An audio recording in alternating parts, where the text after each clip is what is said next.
हम ममता झा समस्त मिथिलावासी के गोर लागे छी, ब्राह्मण गीत गाबे जा रहल छी। दुई भाई छलियै ब्राह्मण, असगर कियै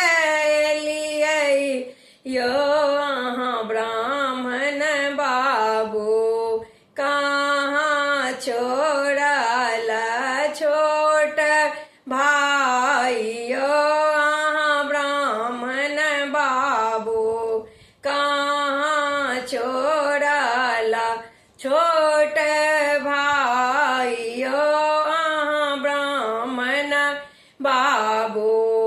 हमरो से छोटका भैया जनौ केर भूखल हे अहाँ सेवक बाबू। हमरो से छोटका भैया जनौ केर भूखल हे अहाँ सेवक बाबू।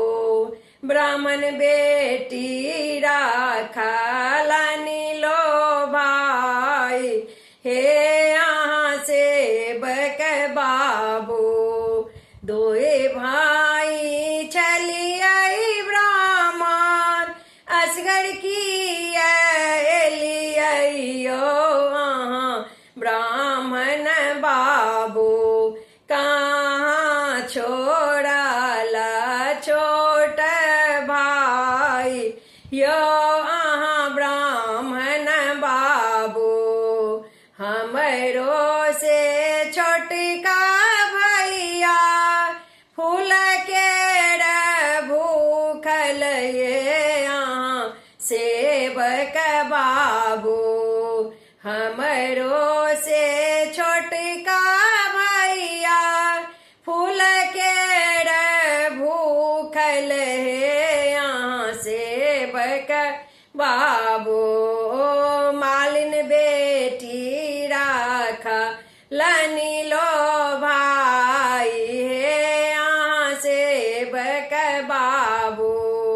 दोए भाई छलियै ब्राह्मण, असगर कियै यो अहाँ ब्राह्मण बाबू, कहाँ छोड़ल छोट भाई यो अहाँ ब्राह्मण बाबू।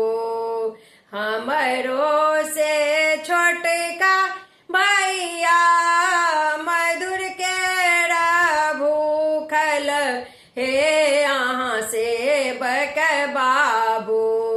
हमरो से छोटका भैया मधुर केर भूखल हे अहाँ सेवक बाबू। हलुआ बेटी राखलानी लो भाई हे अहाँ सेवक बाबू।